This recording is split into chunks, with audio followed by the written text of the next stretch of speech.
जैसे ही मैं अपनी ग्रेजुएशन डिग्री हाथ में लेता हूँ वैसे ही मेरे आसपास की पूरी दुनिया जैसे टूटती हुई फील होती है, जिस पर मुझे पता चलता है कि मेरी शादी कब की हो चुकी है और मुझे इसकी खबर तक नहीं थी। इसके बाद डिवोर्स की बात को सुलझाने के लिए मैं सीधे बॉर्डर वाले मिलिट्री एरिया तक पहुंच जाता हूँ।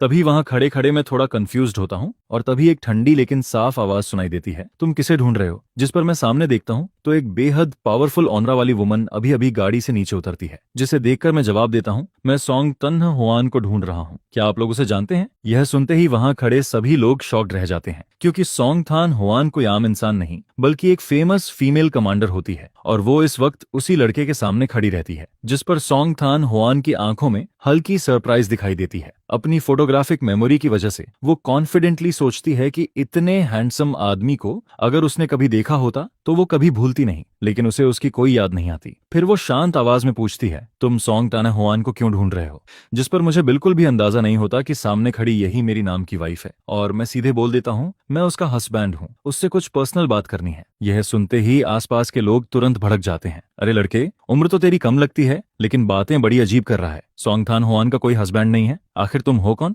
जिस पर सॉन्ग थान हुआन भी मुझे सस्पिशियस नजरों से देखने लगती है। वैसे भी मैं 4 घंटे तक डेजर्ट में पैदल चलकर यहाँ पहुंचा था, मैं पहले से ही इरिटेटेड था, ऊपर से इन लोगों का एटीट्यूड देखकर मेरा गुस्सा और बढ़ जाता है। फिर मैं चिढ़कर बोलता हूँ, कॉमरेड, आपको इतना कॉन्फिडेंस कैसे है कि सॉन्ग तन्हा हुआन का हस्बैंड नहीं है? बस उसे यहाँ बुलाइए और मेरे सामने बात क्लियर कर लीजिए, मुझे ऐसे मत देखिए जैसे मैं कोई फ्रॉड हूँ। यहाँ तक आने में मेरी हालत खराब हो गई है, सच में यहाँ आकर तो मैंने खुद ही मुसीबत मोल ले ली। जिस पर एक सैनिक तुरंत बोल पड़ता है, कॉमरेड, आपके सामने जो खड़ी हैं वही हमारी कमांडर हैं और वही सॉन्ग थान हुआन भी हैं। यह सुनते ही मैं पूरी तरह स्टैंड रह जाता हूँ, जिसे देखकर मेरे अंदर का सोशल एंग्जाइटी फिर से एक्टिवेट हो जाता है। वहीं दूसरी तरफ सभी लोग भी काफी शॉक्ड रहते हैं, क्योंकि सब जानते थे कि कमांडर पहले से शादीशुदा है। दरअसल जब सॉन्ग थान हुआन को प्रमोशन मिलने वाला था तब ऊपर से नोटिस आया था कि मैरिड लोगों को ज्यादा प्रायोरिटी दी जाएगी। उनका मानना था कि शादीशुदा औरतों में रिस्पॉन्सिबिलिटी और अटैचमेंट ज्यादा होती है। उसी दौरान मेरे परिवार वाले चाहते थे कि मेरी शादी मेरे दादाजी के लाइफ सेवर के पोते से हो जाए। हालांकि मैंने सुना था कि वो गांव का एक साधारण फार्मर है, लेकिन जब मैंने उसकी फोटो देखी तो वो काफी हैंडसम और डिसेंट दिखाई दिया। ऊपर से वो उस इंसान का पोता था जिसने मेरे दादाजी की जान बचाई थी, इसलिए मुझे भी ये रिश्ता बुरा नहीं लगा। लेकिन तभी मुझे मिशन पर जाना पड़ा और इसी तरह 2 साल निकल गए। मैं अपने रजिस्टर्ड हस्बैंड से कभी मिल ही नहीं पाई। इसके बाद जब सब कुछ स्टेबल हुआ तो मैंने सोचा कि शायद अब उससे कांटेक्ट करना चाहिए और पूछना चाहिए कि क्या वो मिलिट्री लाइफ के साथ एडजस्ट होना चाहेगा। लेकिन जैसे ही मैंने इंक्वायरी शुरू की, एक शॉकिंग खबर सामने आ गई।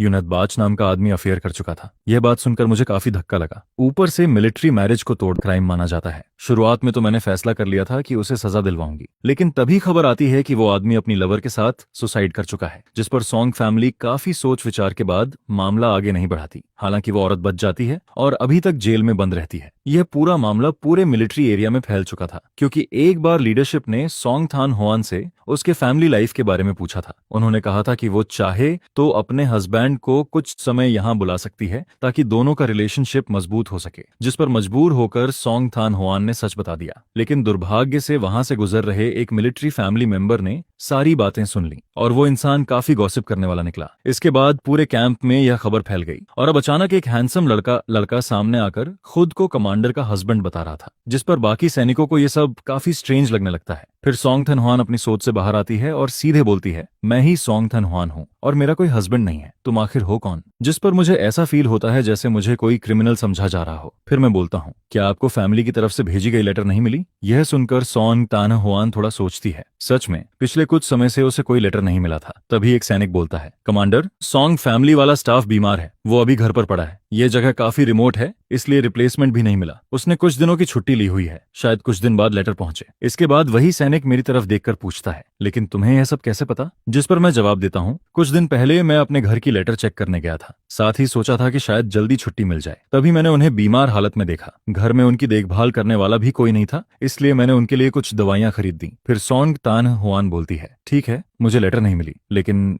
ये तो एक्सप्लेन करो कि तुम खुद को मेरा हस्बैंड क्यों कह रहे हो? जिस पर मैं शांत होकर बोलता हूँ, मेरा नाम डू थान है, मैं डू विलेज ल्यू थान काउंटी से हूँ। असल में आपका हस्बैंड विलेज चीफ का बेटा होना चाहिए था, लेकिन उसकी मौत हो गई। तभी मैरिज सर्टिफिकेट निकालते वक्त पता चला कि उस सर्टिफिकेट पर रजिस्टर्ड नाम मेरा था। इसके बाद मैं पूरी बात समझाता हूँ। बाद में इन्वेस्टिगेशन में पता चला कि 2 साल पहले वो नहद बाच ने आपके साथ शादी रजिस्टर करवाई थी, लेकिन हाउस होल्ड रजिस्टर में उसने मेरी पेज भेज दी थी। उस समय काउंटी में नए हाउस होल्ड रजिस्ट्रेशन चल रहे थे, इसलिए पूरे गांव के लोग अपनी फैमिली रजिस्टर विलेज चीफ के घर छोड़ देते थे। वूनट बक आपसे शादी नहीं करना चाहता था, लेकिन फैमिली प्रेशर की वजह से उसने चुपके से मेरी रजिस्ट्रेशन पेज भेज दी। उस वक्त मैं कैपिटल सिटी में यूनिवर्सिटी में पढ़ाई कर रहा था। मुझे इस शादी के बारे में कुछ भी पता नहीं था और मेरे फैमिली वालों ने भी ठीक से डॉक्यूमेंट्स चेक नहीं किए। इसी कंफ्यूजन में हमारी शादी हो गई। फिर मैं सीधा बोलता हूँ, अगर ये एक्सीडेंट नहीं होता तो हमारा कोई कनेक्शन ही नहीं होता। आप एक रिस्पेक्टेड कमांडर हैं, जाहिर है आप अरेंज्ड मैरिज नहीं चाहेंगी, और मैं भी बिल्कुल ऐसा ही सोचता हूँ। इसलिए मैं यहाँ डिवोर्स की बात करने आया हूँ। लेकिन दोनों फैमिलीज चाहती हैं कि हम रिलेशनशिप इंप्रूव करने की कोशिश करें। मेरा फैमिली भी डिवोर्स के खिलाफ है, इसलिए मैंने फिलहाल हाँ तो बोल दिया, लेकिन वो सिर्फ टाइम पास करने के लिए था। असल में मैं आपसे कोऑपरेशन की बात करने आया हूँ। मैं यहाँ 1 महीने रुकूंगा। आप मुझे इग्नोर कर सकती हैं, जैसे मैं यहाँ हूँ ही नहीं। 1 महीने बाद हम दोनों घर पर कॉल करके कह देंगे कि हमारी पर्सनालिटीज मैच नहीं करती और हम साथ नहीं रह सकते। तब डिवोर्स आसानी से हो जाएगा। जिस पर सॉन्ग थान हुआन उसके कॉन्फिडेंट तरीके को देखकर थोड़ी सरप्राइज्ड होती है। सामने खड़ा यह आदमी काफी काम और क्लासी ऑरा रखता है। फिर मैरिज सर्टिफिकेट से जुड़ी सारी परेशानियां और उस चीटिंग करने वाले वो नहद बाज को याद करके सॉन्ग थान हुआन के दिल का बोझ थोड़ा हल्का हो जाता है। इसके बाद वो बोलती है, ठीक है, फिलहाल तुम यहीं रुक जाओ, मैं वापस जाकर डिवोर्स रिपोर्ट लिख देती हूँ। जिस पर मैं हल्की स्माइल के साथ जवाब देता हूँ, धन्यवाद, इस महीने आपको परेशानी दूंगा, बस कहीं रहने की जगह मिल जाए तो काफी है। क्या मिलिट्री एरिया में डॉर्मेटरी या कोई खाली कमरा है? अगर नहीं तो मैं 1 महीना और मैनेज कर लूंगा। आपको मेरी चिंता करने की जरूरत नहीं है, मैं जल्दी ही चला जाऊंगा। सामने खड़ा यह आदमी सच में लोगों का ध्यान अपनी तरफ खींच लेता है। और सबसे शॉकिंग बात यह रहती है कि डू थान के हाथों में बिल्कुल भी मेहनत के निशान या छाले नहीं दिखाई देते। जिस पर सॉन्ग थान हुआन मन ही मन सोचती है कि भले ही डू थान किसी दूर दराज गांव से आया हो, लेकिन उसके फैमिली कंडीशंस जरूर अच्छे रहे होंगे। कम से कम उसे बचपन से काफी अच्छे से पाला गया था, नहीं तो उसके हाथ इतने साफ और मुलायम कभी नहीं होते। उनमें मेहनत के कोई निशान तक नहीं दिखाई देते।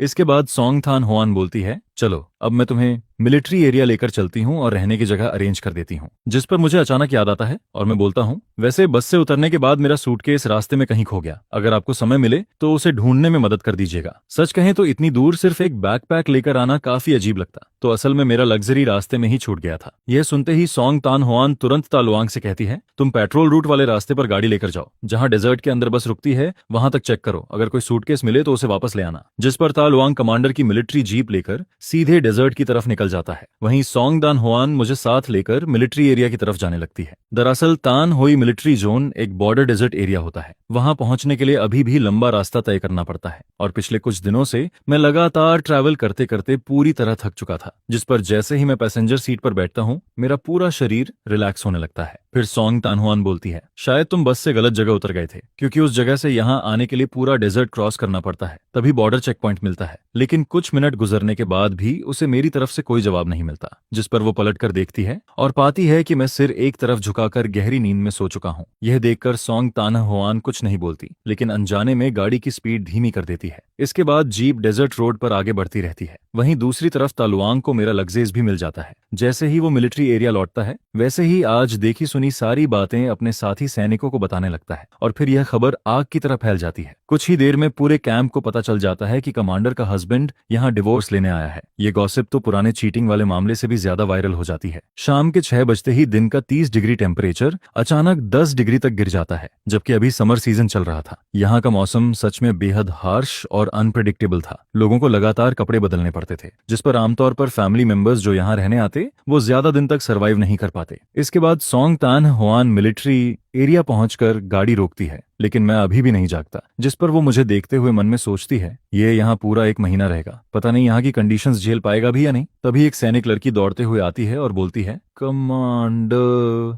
आप इतनी देर से क्यों आई? मैंने ब्रदर इन लॉ का कमरा साफ कर दिया है, उनका लगजेज भी वहां रख दिया। लेकिन जैसे ही वो पास आती है उसे पता चलता है कि मैं तो गहरी नींद में हूँ। जिस पर मैं धीरे धीरे आंखें खोलता हूँ। क्या हम मिलिट्री एरिया पहुंच गए? फिर वो लड़की बोलती है, अभी अंदर तक पैदल जाने में भी 10 मिनट लगेंगे, ठंड लग गई तो बीमार पड़ जाओगे। यह सुनकर मुझे थोड़ा सरप्राइज होता है। मुझे उम्मीद नहीं थी कि मेरी ये टेम्परेरी वाइफ इतनी केयरिंग निकलेगी। वो मेरे लिए जैकेट तक लेकर आई थी। जिस पर मैं मुस्कुराकर बोलता हूँ, थैंक्स सिस्टर इन लॉ, माफ करना, मेरी वजह से तुम्हें परेशानी हुई। वो तुरंत शर्माते हुए बोलती है, कोई बात नहीं, गलती से आपकी नींद खराब कर दी। जिस पर मैं जवाब देता हूँ, नहीं बस मैं बहुत ज्यादा थक गया था, थोड़ी देर आंख लग गई। वैसे मैंने सुना कि लगेज मिल गया। हाँ, वो कमरे में रखा है, मैंने आपके रहने का इंतजाम भी कर दिया। स्टाफ क्वार्टर्स में एक खाली रूम था, फिलहाल आप वहीं रह सकते हैं। अगर पसंद न आए तो कल दूसरा कमरा बदलवा देंगे। यह सुनकर मैं तुरंत बोलता हूँ, बहुत धन्यवाद, सच में तुम्हें तकलीफ दी मैंने। इसके बाद सोंग थान हुआन लड़की से चाबी लेती है और कहती है, ठीक है अब तुम अपना काम करो। जिस पर वो जवाब देती है, जी कन्ना, जी कमांडर, मैं चलती हूँ। उधर मैं चलते चलते मन ही मन सोचने लगता हूँ, इस पैरेलल वर्ल्ड में आए हुए मुझे काफी समय हो चुका था। कभी कभी तो मैं अपने पुराने मॉडर्न वर्ल्ड को ही भूल जाता हूँ। असल में अपने पुराने जीवन में मैं बचपन से फैमिली का लाडला था। पढ़ाई की मेहनत छोड़ दें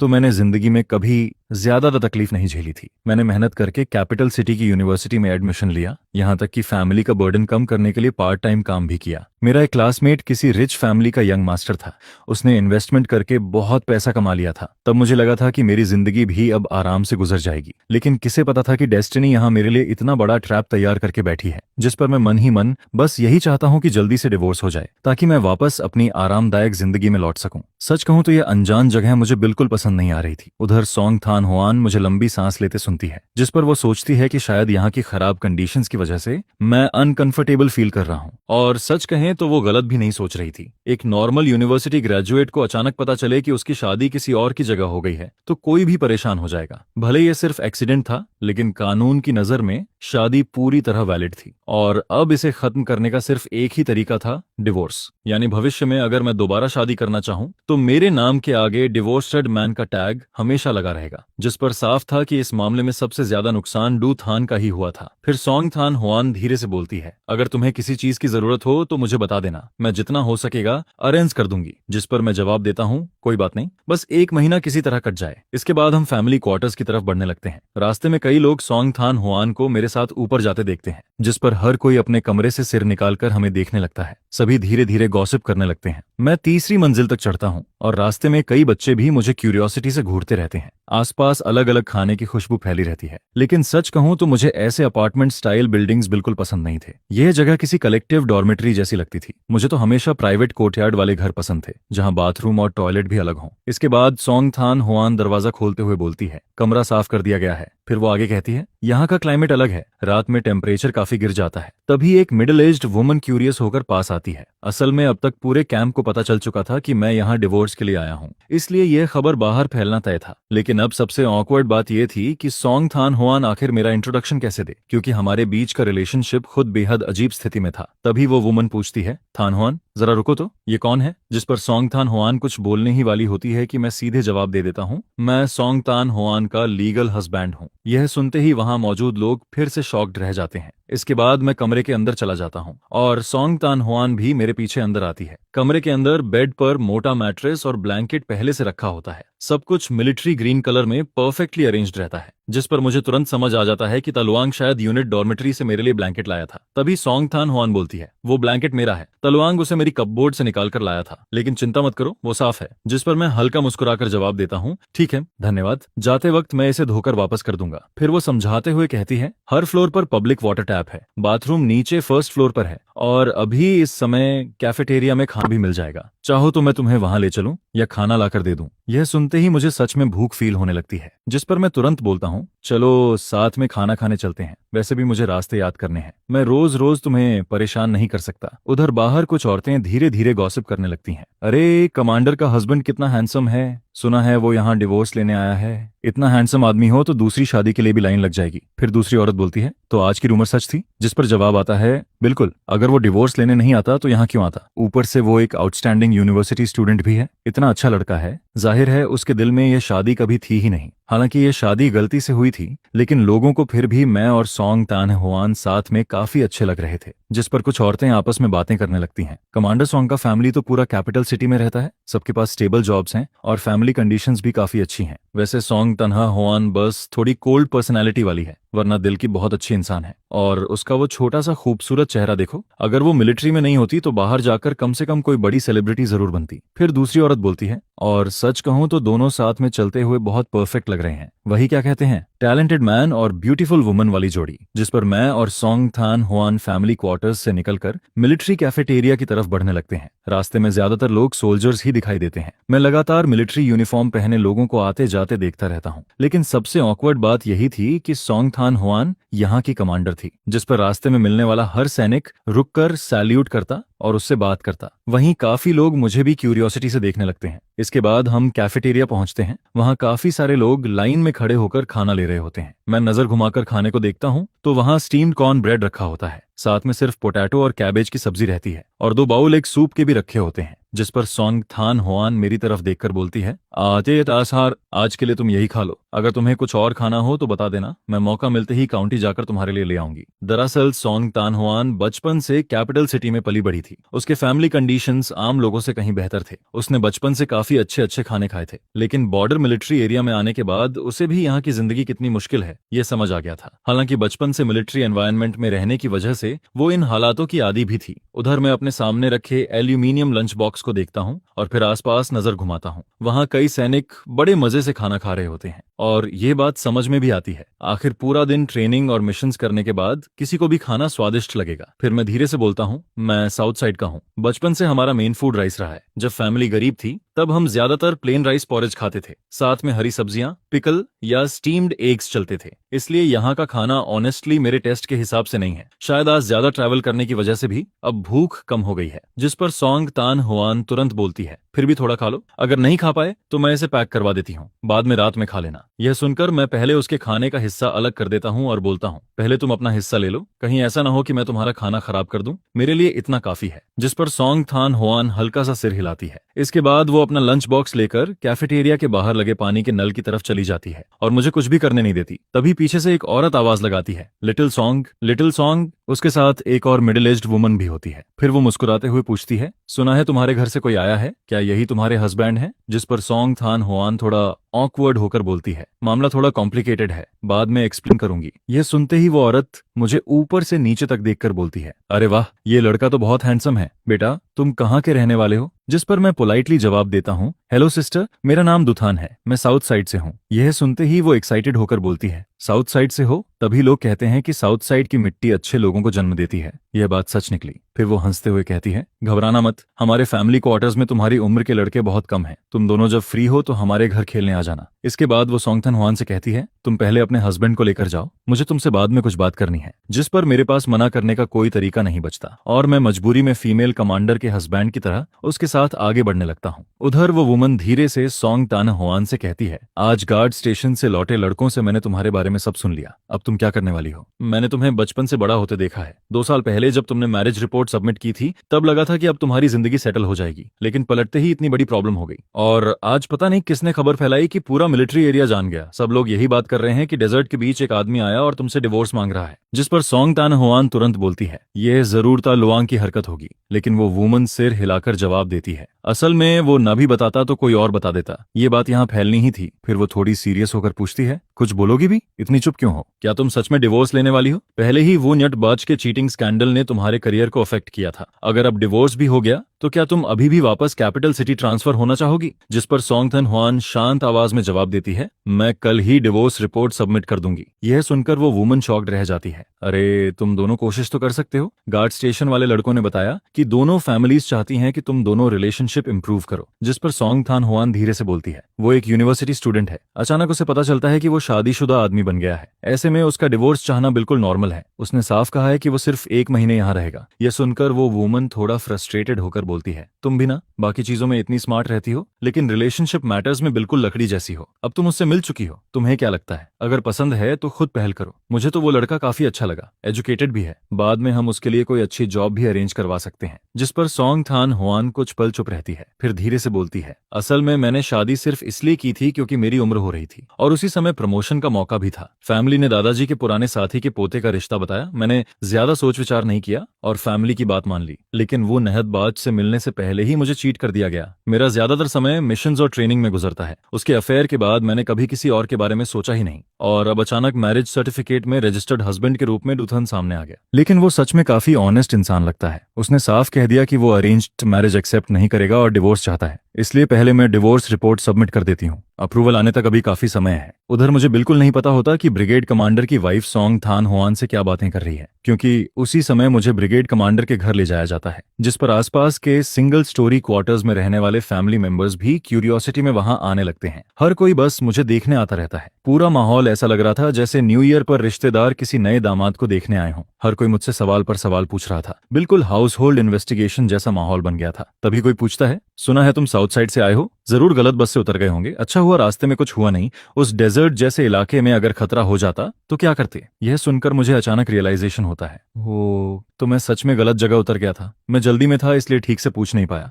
लगता है वो बूढ़ा बुल्लक काट वाला आदमी मुझे बेवकूफ नहीं बना रहा था, मैं ही उसे गलत समझ रहा था। फिर मैं मन ही मन सोचता हूँ कि गलती असल में मेरी ही थी, लेकिन तभी मैं क्यूरियस होकर पूछता हूँ, वैसे आप लोगों को कैसे पता चला कि मैं नया आया हूँ? जिस पर सब हंसने लगते हैं। अरे हमारी यह जगह बहुत छोटी है, यहाँ जरा सी हलचल भी हो तो तुरंत हर जगह खबर फैल जाती है। यह सुनकर मैं अंदर ही अंदर सोचता हूँ कि यहाँ रूमर्स इंटरनेट से भी तेज चलते हैं। फिर कोई और पूछता है, सुना है तुम कैपिटल सिटी यूनिवर्सिटी के स्टूडेंट हो, कौन सा सब्जेक्ट पढ़ते थे? जिस पर मैं जवाब देता हूँ, मेडिकल फील्ड। यह सुनते ही सब लोग इंप्रेस्ड हो जाते हैं। अरे वाह, डॉक्टर वाला फील्ड तो बहुत अच्छा है, कहीं भी जाओ काम की कमी नहीं होती। ऊपर से तुम यूनिवर्सिटी ग्रेजुएट भी हो और सॉन्ग तान हुआन खुद कमांडर है। मिलिट्री फैमिली मेंबर होने की वजह से तुम्हारे लिए ऊपर वाले लोग अच्छी नौकरी भी अरेंज कर सकते हैं। आखिर तुम सच में टैलेंटेड इंसान हो। जिस पर कुछ लोग बातें करते हुए बोलते हैं, हालांकि यह शादी गलती से हुई थी, लेकिन दोनों सच में साथ में काफी अच्छे लगते हैं। कमांडर सॉन्ग का पूरा फैमिली कैपिटल सिटी में रहता है, सबकी स्टेबल जॉब्स हैं और फैमिली बैकग्राउंड भी बहुत अच्छा है। वैसे सॉन्ग थान हुआन बस थोड़ी कोल्ड नेचर की है, लेकिन दिल से बहुत अच्छी इंसान है। उसका वो छोटा सा खूबसूरत चेहरा देखो, अगर वो मिलिट्री में नहीं होती तो बाहर जाकर बड़ी सुपरस्टार बन सकती थी। फिर दूसरी औरत बोलती है, और सच कहूं तो दोनों एक साथ चलते हुए बिल्कुल परफेक्ट कपल लगते हैं। वही क्या कहते हैं, मेड फॉर ईच अदर। जिस पर मैं और सॉन्ग थान हुआन मिलिट्री फैमिली एरिया से निकलकर कैफेटेरिया की तरफ बढ़ते रहते हैं। रास्ते में ज्यादातर सोल्जर्स ही दिखाई देते हैं, और क्योंकि सॉन्ग थान हुआन कमांडर थी इस सिरे से, इसलिए हर मिलने वाला सैनिक रुककर सैल्यूट करता और उससे बात करता। उधर मैं भी काफी लोगों की नजरों का सेंटर बना हुआ था। लेकिन तभी कुछ लोग मेरी पढ़ाई के बारे में सुनकर और एक्साइटेड हो जाते हैं। सही कहा, मेडिकल फील्ड बहुत अच्छा होता है, बाद में दोनों हस्बैंड वाइफ की जिंदगी जरूर अच्छी हो जाएगी। यह सुनते ही मैं तुरंत बोल पड़ता हूँ, मैं यहाँ डिवोर्स लेने आया हूँ, सच में डिवोर्स। फिर मैं मन ही मन सोचता हूँ, क्या मैं इतनी दूर सिर्फ मजाक करने आया हूँ? जिस पर एक आंटी हंसते हुए बोलती है, अरे नौजवान, तुम सच में डिवोर्स लेना चाहते हो? मैं तुरंत जवाब देता हूँ, अगर श्योर नहीं होता तो यहाँ तक क्यों आता। हालांकि ये टेम्परेरी वाइफ सच में बहुत खूबसूरत थी और लोगों का ख्याल रखना भी जानती थी, लेकिन इसका मतलब ये नहीं था कि मैं यहाँ रुक जाऊं। फिर एक औरत मुस्कुराते हुए बोलती है, अरे बेटा, तुम अभी बहुत छोटे हो, क्या पता यह सब ऊपर वाले की बनाई हुई डेस्टिनी हो। तुम दोनों साथ रहकर तो देखो, इसमें नुकसान ही क्या है। इसके बाद वो पूछती है, वैसे तुम यहाँ कितने दिन रुकने वाले हो? जिस पर मैं जवाब देता हूँ, 1 महीना काफी है, और आप लोग बढ़ा चढ़ाकर नहीं बोल रही। कमांडर सॉन्ग की कंडीशन सच में बहुत अच्छी हैं। इतनी बड़ी दुनिया में भी शायद इतनी अच्छी लड़की मिलना मुश्किल होगा। ऊपर से इतनी कम उम्र में कमांडर बनना कोई आसान बात नहीं। ये सब उसने अपनी मेहनत और दिमाग से हासिल किया है। फिर वो लोग पुरानी कहावत सुनाने लगते हैं, कहते हैं जिन लोगों का कनेक्शन ऊपर वाला बनाता है वो हजारों मील दूर होकर भी मिल जाते हैं। क्या पता तुम दोनों की किस्मत भी ऐसी ही हो। लेकिन परेशानी यह थी कि बड़ी उम्र वाले लोग हमेशा ऐसी बातें करना पसंद करते थे, जिस पर मैं बस ऑकवर्ड स्माइल देता रहता हूँ। मुझे समझ ही नहीं आता कि जवाब क्या दूं। तभी अचानक कोई बोलता है, कमांडर सॉन्ग आ गई। यह सुनते ही मुझे ऐसा फील होता है जैसे किसी ने मेरी जान बचा ली हो। सच में मैंने अपनी इस टेम्परेरी वाइफ का इंतजार पहले कभी इतना नहीं किया था, क्योंकि मैं इन आंटिस से सच में डरने लगा था। इसके बाद सॉन्ग थान हुआन हमारे पास आकर बोलती है, हेलो आंटिस, मैं इन्हें वापस ले जाने आई हूँ, रात हो रही है, अगर देर हुई तो नीचे बाथरूम में हॉट वाटर खत्म हो जाएगा। जिस पर मैं भी तुरंत बोल देता हूँ, काफी देर हो गई है, अब मैं चलता हूँ, आप लोग भी जल्दी आराम कर लीजिए। लेकिन तभी एक आंटी मुस्कुराकर बोलती है, कल मेरे घर खाने पर आना, मैं बहुत अच्छा खाना बनाती हूँ। ये सुनकर मैं थोड़ा शर्माते हुए बोलता हूँ, अरे मैं आपको तकलीफ कैसे दे सकता हूँ। जिस पर वो तुरंत जवाब देती है, इसमें तकलीफ कैसी, मुझे तुम सच में बहुत पसंद आए हो। मेरे दोनों बच्चे बाहर काम करते हैं, घर हमेशा खाली रहता है, मुझे यंग लोगों से बातें करना अच्छा लगता है, तुम्हें कल जरूर आना पड़ेगा। जिस पर मैं मुस्कुराकर जवाब देता हूँ, अगर आपने इतना इंसाइट किया है तो कल जरूर आऊंगा, बस फिर मुझे देखकर हंसिएगा मत। यह सुनते ही वो खुश होकर बोलती है, बस ऐसे ही ठीक है। इसके बाद हम लोग फैमिली क्वार्टर्स से निकलकर डॉर्मेट्री बिल्डिंग की तरफ बढ़ते हैं। दोनों जगहों के बीच लगभग 500 मीटर की दूरी होती है। जैसे ही मैं डॉर्मेट्री बिल्डिंग के नीचे पहुंचता हूं, वैसे ही अंदर से शोर की आवाजें सुनाई देती रहती हैं। कहीं बड़े लोग बच्चों को डांट रहे थे, कहीं बच्चे रो रहे थे। हर कमरे से अलग अलग आवाजें आ रही थीं। जिस पर सॉन्ग थान हुआन मुझे ऊपर तक छोड़ने आती है। फिर वो बोलती है, मैं अब चलती हूँ, अगर किसी चीज की जरूरत हो तो कल बता देना। नीचे हॉट वाटर रात 9 बजे के बाद खत्म हो जाता है। अगर नहाना हो तो जल्दी चले जाना। जिस पर मैं जवाब देता हूँ, ठीक है, समझ गया। असल में आज पूरा दिन मैंने डेजर्ट में चलते हुए बिताया था। पूरा शरीर पसीने से भीग चुका था और अब रात में टेम्परेचर भी नीचे गिर रहा था। जिस पर मैं सूटकेस खोलकर साफ कपड़े निकालता हूँ और बेसिन लेकर नीचे बाथरूम की तरफ जाने लगता हूँ। रास्ते में कुछ लोग आते जाते दिखाई देते हैं, लेकिन ज्यादातर लोग नहा चुके होते हैं और सच कहूं तो मुझे यही बेहतर लगता है। आखिर कितना समय हो गया था किसी और के सामने आधा नेकेड हुए। मुझे अपने कैपिटल सिटी वाले कॉलेज डेज याद आने लगते हैं। जैसे ही मैंने थोड़ा पैसा कमाना शुरू किया, मैंने डॉर्मेट्री छोड़कर बाहर एक प्राइवेट रूम रेंट पर ले लिया था, जहां अटैच्ड बाथरूम भी था। कमरा साफ सुथरा और प्राइवेट था। सच में वो जिंदगी काफी आरामदायक थी। दरअसल मैं मेडिकल स्टूडेंट था। खाली समय में सनस्क्रीन और ब्रूस हीलिंग ऑयल जैसी चीजों पर रिसर्च करना पसंद करता था। मैं खुद हैंडसम भी था और काफी स्किल्ड भी। कैपिटल सिटी में कई लोग मेरी स्किन की तारीफ करते थे, जिस पर मैं उन्हें सनस्क्रीन की इंपॉर्टेंस समझाने लगता था, और जिन लोगों को चोट लगती वो मेरा मेडिसिनल ऑयल इस्तेमाल करते थे। बाद में वो लोग दूसरों को बताते कि मेरा ऑयल बहुत असरदार है, जिस पर धीरे धीरे मेरी रेप्यूटेशन फैलने लगी। काफी लोग मुझसे सनस्क्रीन और मेडिसिनल ऑयल खरीदने आने लगे और मैंने काफी पैसा भी कमाया। इन्हीं ख्यालों में खोया हुआ मैं बाथरूम की तरफ बढ़ता रहता हूँ। तभी कुछ सोल्जर्स अंदर से बाहर आते दिखाई देते हैं। वो मुझे देखकर फ्रेंडली तरीके से बोलते हैं, अरे नौजवान, जल्दी जाओ, नहीं तो थोड़ी देर में हॉट वाटर खत्म हो जाएगा, फिर ठंड लगकर बीमार पड़ जाओगे। जिस पर मैं पोलाइटली जवाब देता हूँ, ठीक है, थैंक यू ब्रदर्स। तभी उनमें से एक धीरे से बोलता है, कमांडर सॉन्ग का नया टारगेट सच में बहुत हैंडसम है।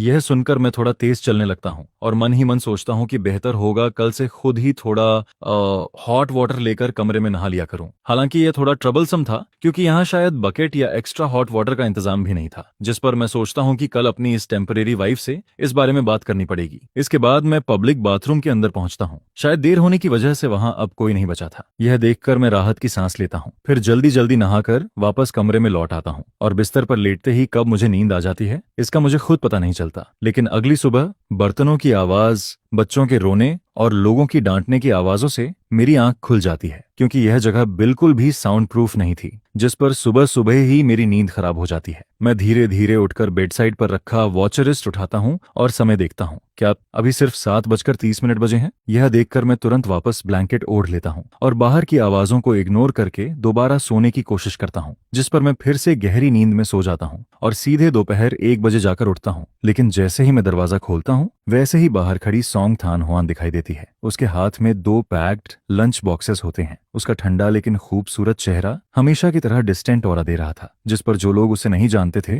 वो उससे थोड़ा डरते थे। मुझे देखकर सॉन्ग थान हुआन ऊपर नजर उठाती है, लेकिन अगले ही पल उसका छोटा सा चेहरा हल्का लाल हो जाता है और वो नजरें घुमा लेती है। फिर वो धीरे से पूछती है, सुबह से तुमने कुछ नहीं खाया है ना? जिस पर मैं साइड में हटकर उसे अंदर आने का इशारा करता हूँ और बोलता हूँ, मैं अभी उठा हूँ, पहले बाहर जाकर ब्रश कर लूं। इसके बाद मैं कॉरिडोर के आखिर में बने पब्लिक बेसिन की तरफ चला जाता हूँ। और सच कहूं तो कमरे में बाथरूम न होना सच में बहुत इनकन्वीनियंट था। उसी समय सभी लोग लंच बनाने में लगे होते हैं।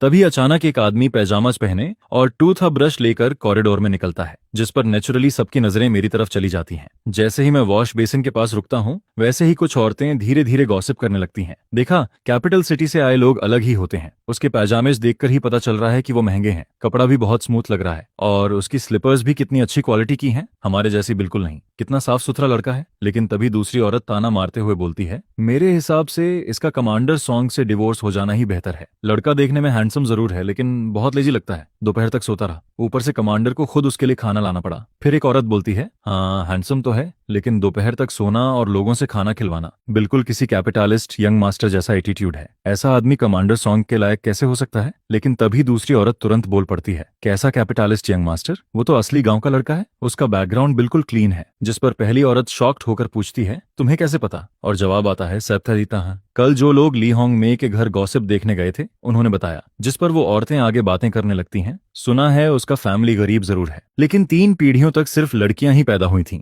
इतने बड़े फैमिली में बड़ी मुश्किल से जाकर यह एक लड़का पैदा हुआ है और बचपन से ही पढ़ाई में बहुत तेज था, यहाँ तक कि यूनिवर्सिटी तक पहुंच गया। पूरे गांव में सिर्फ वही एक यूनिवर्सिटी स्टूडेंट है, इसलिए अगर थोड़ा नखरे करता भी है तो ये कोई बड़ी बात नहीं। लेकिन तभी दूसरी औरत मुंह बनाकर बोलती है, पढ़ाई से क्या होता है? असली काबिलियत तो पैसा कमाने में होती है। हालांकि मुझे पता था कि लोग मेरे बारे में बातें करेंगे, लेकिन मुझे इसकी ज्यादा परवाह नहीं थी। वैसे भी 1 महीने बाद हम सब अपनी अपनी जिंदगी में चले जाएंगे, शायद फिर कभी मुलाकात भी ना हो। जिस पर मैं वापस कमरे की तरफ लौटने लगता हूँ। रास्ते में कॉरिडोर में कुछ लोग मुझे हेलो बोलते हैं और मैं भी मुस्कुराकर जवाब देता रहता हूँ। इसके बाद जैसे ही मैं कमरे का दरवाजा खोलता हूँ, वैसे ही सॉन्ग तना हुआन छोटी सी लिविंग रूम वाली टेबल के पास बैठी दिखाई देती है। टेबल पर रखा लंच बॉक्स अभी तक खुला भी नहीं था, और सच कहूं तो खूबसूरत लोग सिर्फ चुपचाप बैठे रहें तब भी वो किसी पेंटिंग जैसे लगते हैं। जिस पर मैं धीरे से बोलता हूँ, तुम पहले खा लिया करो, मेरा इंतजार करने की जरूरत नहीं है। लेकिन तभी वो शांत आवाज में जवाब देती है, मैं खा चुकी हूँ, ये दोनों पोर्शंस तुम्हारे लिए हैं। इसके बाद वो खाना मेरी तरफ बढ़ाते हुए बोलती है, ये मिंस्ड मीट वाला कॉर्न नूडल्स है, और ये मंटू, मुझे नहीं पता तुम्हें क्या पसंद है, इसलिए थोड़ा थोड़ा सब ले आई। सच कहूं तो पहली मुलाकात के अलावा उसने अब तक मेरे साथ कभी बुरा व्यवहार नहीं किया था। उसका हर एक्शन काम, मैच्योर और केयरिंग था। जिस पर अचानक मेरे दिमाग में वो नेहतबाज और उसकी लवर की बात आने लगती है। अगर दोनों सच में एक दूसरे से प्यार करते तो शायद मैं कुछ नहीं सोचता, लेकिन असल में मामला कुछ और था। वो एजुकेटेड विलेज गर्ल बस मुश्किल जिंदगी नहीं जीना चाहती थी, इसलिए उसने विलेज सेक्रेटरी के बेटे को फंसाया और उससे चोरी छिपे खाना और सामान मंगवाती रही। और बात वहीं खत्म नहीं हुई। शादी होने के बाद भी उसने वो नहतबाज को बहकाया, यहाँ तक कि वो प्रेग्नेंट हो गई और दावा करने लगी कि बच्चा वो नहतबाज का है। इसके बाद उसने वो नहतबाज को रिवर में कूदकर सुसाइड करने के लिए भी उकसाया। जिस पर मैं मन ही मन सोचने लगता हूँ, सच में इस दौर के यंग लोग इतने आसानी से कैसे बेवकूफ बन जाते हैं। अगर वो नहतबाज ने ये सब नहीं किया होता और ऑनेस्टली सॉन्ग थान होआन के साथ रहता तो उसका फ्यूचर शायद काफी अच्छा होता। इसी बीच मैं सामने रखे खाने को देखकर बोलता हूँ, इतना सब मैं अकेला खत्म नहीं कर पाऊंगा, तुम भी थोड़ा खा लो, नहीं तो वेस्ट हो जाएगा। जिस पर सॉन्ग थान होआन पूछती है, क्या इतना खाना तुम्हारे लिए काफी है? मैं जवाब देता हूँ, शायद। असल में मुझे व्हीट फ्लावर वाली चीजें ज्यादा पसंद नहीं। काश कोई मेरे दिल की बात समझ पाता। अगर यहाँ व्हाइट राइस और स्टेयर फ्राई डिशेस होती तो मैं आराम से 2 बड़े बाउल खत्म कर देता। जिस पर सॉन्ग थान होआन आधा मांगटू उठाकर खाने लगती है। उधर वो मुझे क्वाइटली ऑब्जर्व करती रहती है, क्योंकि मेरा खाने का तरीका काफी एलिगेंट था, बिल्कुल मिलिट्री वाले रफ सोल्जर्स जैसा नहीं। हालांकि नॉर्मली मैं काफी जल्दी खाता था, लेकिन जो खाना मुझे पसंद नहीं आता उसके साथ मेरी स्पीड अपने आप स्लो हो जाती थी। इसके बाद सॉन्ग थान होआन मेरे खाली बॉल्स उठाते हुए बोलती है, इन्हें मैं धो देती हूँ। वैसे तुम्हें यहाँ किसी और चीज की जरूरत है क्या? मैं तुम्हारे लिए अरेंज कर दूंगी। शायद वो सोच रही थी कि मैं इतनी दूर ट्रैवल करके यहाँ आया हूँ, इसलिए मेरा थोड़ा ज्यादा ख्याल रखना चाहिए। जिस पर मैं थोड़ा एम्बेरेस्ड जरूर होता हूँ, लेकिन उससे बॉल्स छीनने की कोशिश नहीं करता। मैं उन लोगों में से नहीं था जिन्हें हर काम बराबर बांटना जरूरी लगता है। अगर कोई मेरी मदद करना चाहता था तो मैं खुशी से एंजॉय कर लेता था। वैसे भी इस मामले में मेरी स्किन काफी थिक थी। फिर मैं थोड़ा हिचकते हुए बोलता हूँ, असल में मुझे पब्लिक बाथरूम की आदत नहीं है, वहाँ बहुत लोग होते हैं। मैं खुद पानी गर्म करके कमरे में नहाना चाहता हूँ, इसीलिए मुझे एक बड़ा टब और पानी गर्म करने वाला पॉट चाहिए। और हाँ, मेरे पास स्टोव भी नहीं है। यह कहते हुए मुझे खुद अजीब लगने लगता है। क्या अब मुझे खुद कोल स्टोव जलाना सीखना पड़ेगा? कैपिटल सिटी में जब मैं अकेला रहता था तब वहाँ गैस स्टोव इस्तेमाल करता था, लेकिन यहाँ आकर देखा तो सब लोग कोल ब्रिकेट स्टोव इस्तेमाल करते थे। और सच कहूं तो मुझे ऐसी चीजों को छूना तक पसंद नहीं था। सबसे बड़ी बात, मुझे यह चलाना आता भी नहीं था और सीखने का मन भी नहीं था। ये सुनते ही सॉन्ग थान होआन बोलती है, मैं तुम्हारे लिए स्टोव अरेंज कर दूंगी। फिर वो हल्का सरप्राइज्ड होकर पूछती है, सच में कुछ लोग पब्लिक बाथरूम यूज करने के आदी नहीं होते? लेकिन उस समय मेरा मन पूरी तरह कैपिटल सिटी वाले अपने रेंटेड रूम में अटका हुआ था। कमरा छोटा जरूर था, लेकिन वहाँ हर सुविधा थी, यहाँ तक कि मुझे अपने कपड़े तक खुद नहीं धोने पड़ते थे। मैंने कैपिटल सिटी में काफी अच्छा पैसा कमाया था। खाने पीने और सेविंग्स के बाद बाकी सारे पैसे खुद पर खर्च कर देता था। जिस पर मुझे अपने पुराने आरामदायक दिन बहुत याद आने लगते हैं। और फिर अचानक मेरे दिमाग में ख्याल आता है, क्यों ना मैं जल्दी ही यहाँ से भाग जाऊं, घर जाकर आराम से लेटूंगा। मॉम डैड भी हमेशा कहते थे कि मुझे जिंदगी एंजॉय करना अच्छे से आता है। आखिर मेडिकल ग्रेजुएशन खत्म करने के बाद मैं बस थोड़ा आराम करना चाहता था। सच में अब और मेहनत करने का मन नहीं था। इसी बीच मैं अचानक पूछता हूँ, वैसे तुमने डिवोर्स रिपोर्ट सबमिट कर दी? जिस पर सॉन्ग थान होआन जवाब देती है, आज सुबह ही सबमिट की है, शायद कुछ दिनों में रिजल्ट आ जाएगा। यह सुनते ही मेरा मूड अच्छा हो जाता है। ठीक है,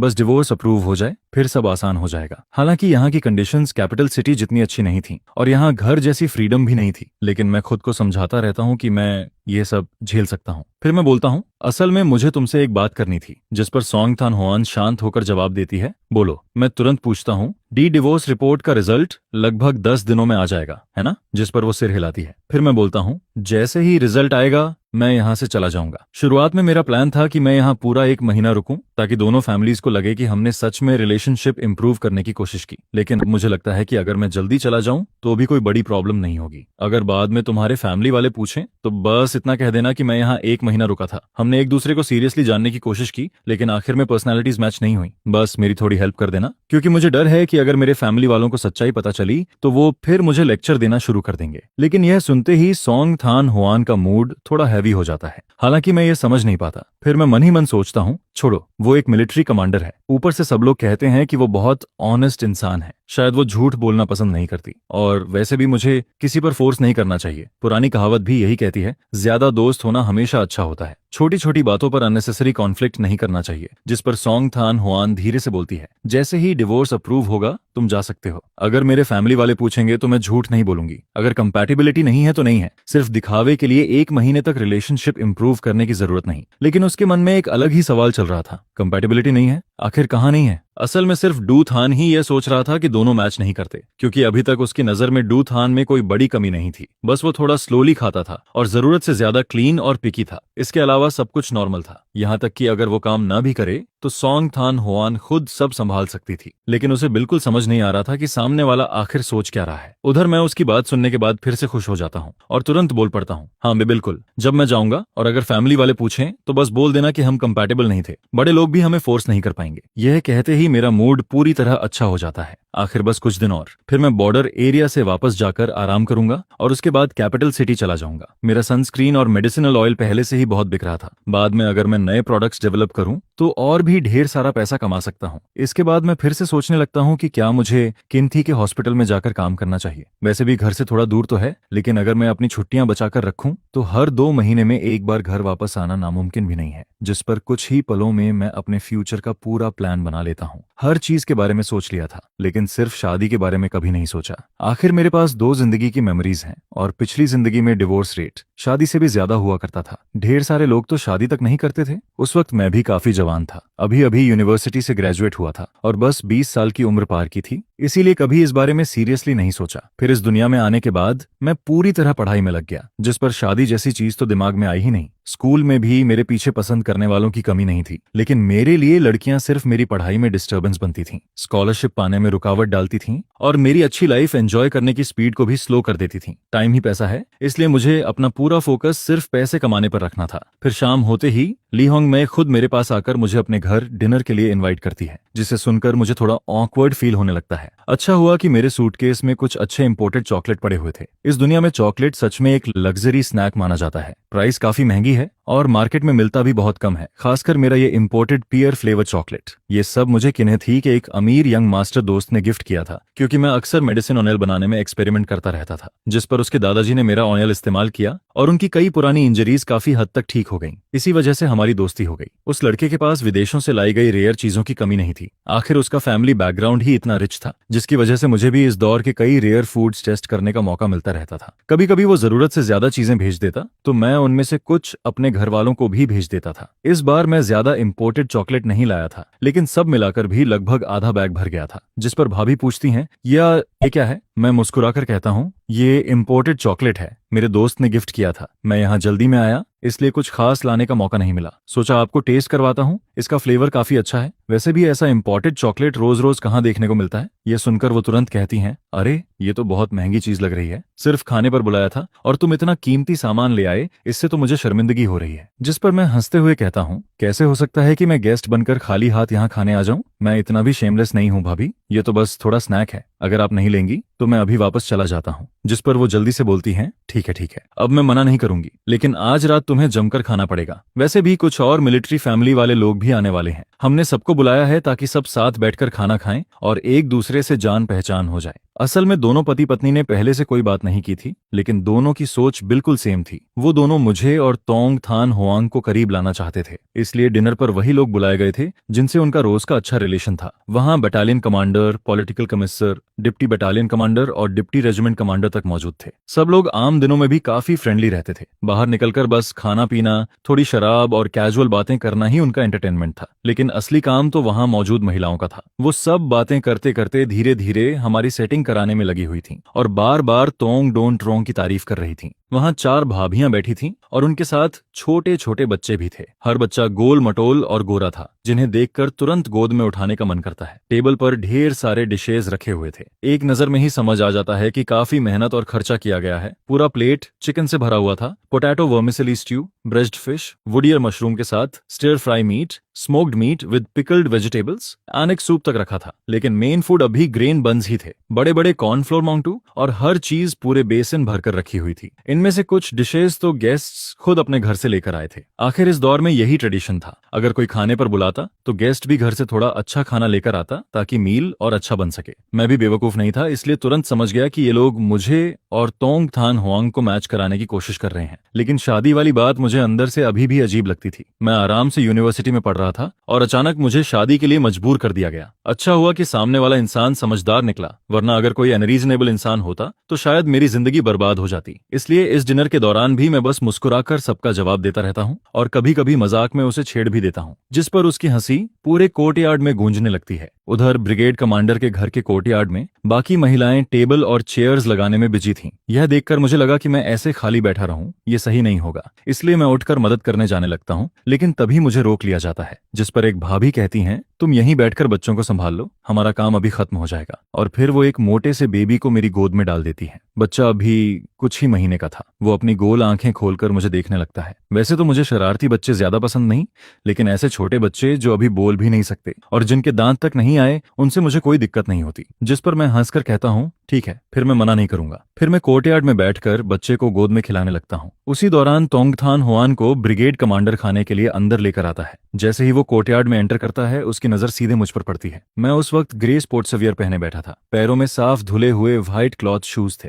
मैं बच्चे को गोद में लेकर नीचे देखकर मुस्कुरा रहा था और मेरे चेहरे पर बेहद जेंटल स्माइल थी, जिस पर तोंगथान हुआन के पीछे चल रहे ऑफिसर्स सबके सब मुझे देखकर रुक जाते हैं। हर किसी की आंखें चौड़ी हो जाती हैं। आखिर पूरे मिलिट्री डिस्ट्रिक्ट में पहले से ही इस बात की चर्चा चल रही थी कि रेजिमेंट कमांडर तोंग अपने लवर को डाइनिंग हॉल लेकर आया है। बात 1 से 10 और 10 से 100 लोगों तक पहुंच चुकी थी। सब लोग कह रहे थे कि वो यूनिवर्सिटी स्टूडेंट जो यहाँ डिवोर्स के लिए आया था बेहद हैंडसम है। उसकी इतनी तारीफ की गई थी जैसे दुनिया में दूसरा कोई वैसा हो ही नहीं सकता। और आज जब उन्होंने मुझे अपनी आंखों से देखा तो सच में उनकी आंखें खुल गईं। इस सूखी और बेजान मिलिट्री कैंप वाली जगह में, जहां हर तरफ सिर्फ रफ और कठोर आदमी ही नजर आते थे, वहां अचानक इतना एलिगेंट और हैंडसम लड़का दिखाई दे जाए तो कोई कैसे नजर हटाता। जिस पर ब्रिगेड कमांडर हंसते हुए कहता है, अरे सब लोग आ गए, बिल्कुल सही टाइम पर खाना भी तैयार हो गया। मैंने तो अपनी सबसे कीमती शराब भी निकाल ली है, चलो जल्दी बैठो। फिर वो मेरी तरफ देखकर कहता है, आओ मैं सबसे इंट्रोड्यूस करवाता हूँ, ये हैं डूथान। जिस पर मैं बच्चे को गोद में लिए ऑकवर्ड स्माइल के साथ खड़ा हो जाता हूँ। तभी कोई मजाक में कहता है, नमस्ते जीजा जी। असल में अभी टेक्निकली ऐसा कहना गलत भी नहीं था। फिर मैं सबको देखकर कहता हूँ, सबको नमस्ते। जिस पर कोई और बोलता है, जो बाथटब,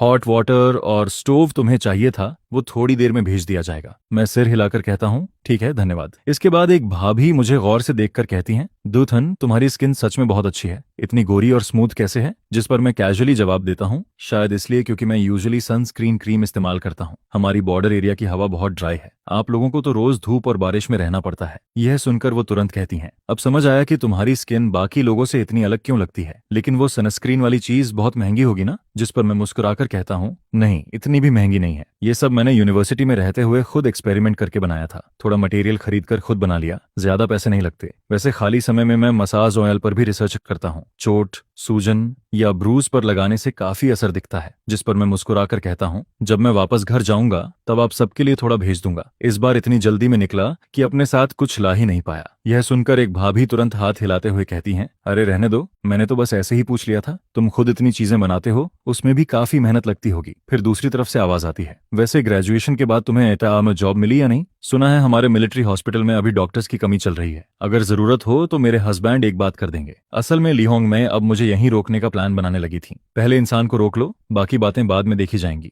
जिस पर मैं आराम से जवाब देता हूँ, अभी इतनी जल्दी नहीं है, मैंने अभी अभी ग्रेजुएशन खत्म किया है। अगर जॉब करनी होगी तो यूनिवर्सिटी के टीचर्स खुद रिकमेंड कर देंगे। वैसे भी मैं 1-2 महीने आराम करना चाहता हूँ। इतने साल यूनिवर्सिटी में पढ़ते पढ़ते मेरा दिमाग सच में थक गया है। ये नॉर्मल टायर्डनेस वाली बात नहीं है। अगर स्कॉलरशिप की जरूरत नहीं होती तो मैं तो बस आराम से जिंदगी बिताना चाहता था। इसके बाद मैं हल्का हंसते हुए कहता हूँ, इन सालों में मैं उन क्लासमेट्स जैसा कभी नहीं बन पाया जिनके पास मेडिकल टैलेंट था। मुझे हमेशा दूसरों से 3-4 गुना ज्यादा मेहनत करनी पड़ती थी, तब जाकर मैं टॉप स्टूडेंट्स में खड़ा हो पाता था। सच में जान निकल जाती थी। जिस पर मुझे अपने टीचर्स याद आने लगते हैं। वो लोग हमेशा यही सोचते थे कि मैं मेडिसिन फील्ड को लेकर बहुत पैशनेट हूँ।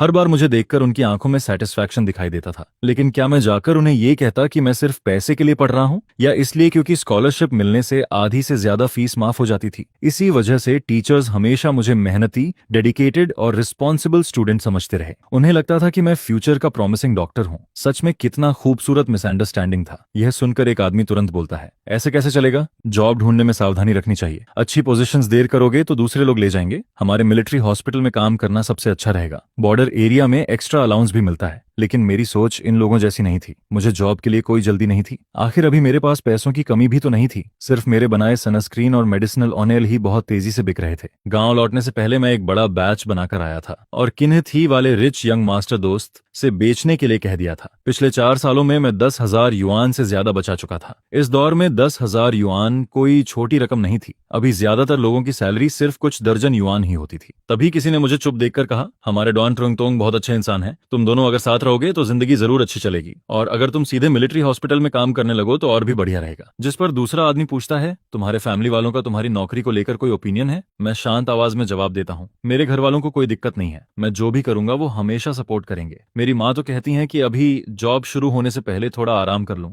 बाद में इतनी छुट्टियां कहाँ मिलेंगी। मेरी बात सुनते ही वहां बैठे लोग थोड़ा स्टन रह जाते हैं। आखिर इस दौर में हर फैमिली की हालत आसान नहीं होती थी। घर में कोई यूनिवर्सिटी स्टूडेंट हो तो पूरा परिवार उस पर गर्व करता था। लेकिन ग्रेजुएशन के बाद सबसे जरूरी चीज स्टेबल जॉब मानी जाती थी, जिस पर सबके मन में यही सवाल आता है कि आखिर कैसी फैमिली होगी जो अपने बच्चे से कह रही है कि अभी थोड़ा आराम कर लो। फिर कुछ महिलाओं की नजरें बदलने लगती हैं। उन्हें अचानक समझ आने लगता है कि आखिर इस फैमिली ने इतना जेंटल और रिफाइंड लड़का कैसे पाला होगा। लेकिन उसी के साथ उनके मन में दूसरा ख्याल भी आने लगता है, अगर ऐसा लड़का बॉर्डर एरिया में लंबे समय तक रहा तो क्या ये उसके लिए तकलीफ नहीं होगी? मिलिट्री मैरिज आसान नहीं होती। फैमिली क्वार्टर्स में अक्सर पति या पत्नी को अकेले ही घर संभालना पड़ता है। कई बार तोंग डोन ट्रोंग 10-15 दिन मिशन पर रहती हैं और कभी कभी आधा साल या पूरा साल भी वापस नहीं आती। अगर भविष्य में बच्चे हुए तो क्या मेरे जैसा आदमी अकेले बच्चे संभाल पाएगा? ऊपर से जिंदगी की छोटी बड़ी परेशानियां अलग, जिस पर कुछ लोगों के चेहरे पर हेजिटेशन साफ दिखने लगता है। उन्हें लगने लगता है कि शायद मैं हार्डशिप झेलने वाला इंसान नहीं हूं। अगर जबरदस्ती हमारी शादी करवाने की कोशिश की गई तो कहीं मेरी जिंदगी खराब न हो जाए। लेकिन उसी वक्त मेरे दिल में खुशी की हल्की लहर दौड़ जाती है। आखिर मौका खुद चलकर आया था। अगर मैं अभी ये दिखा दूं कि मुझे कुछ भी नहीं आता तो सिर्फ ये एंटिज ही नहीं, शायद तोंग थान हुआन भी डिवोर्स को लेकर और ज्यादा डिटरमिन्ड हो जाएगी। यह सोचकर मैं अब इस डिनर में एक्टिंग करना छोड़ देता हूँ। फिर मैं सीधा कहता हूँ, सच बताऊं तो मुझे डर है कि आप लोग मेरी बात सुनकर हंसने लगेंगे।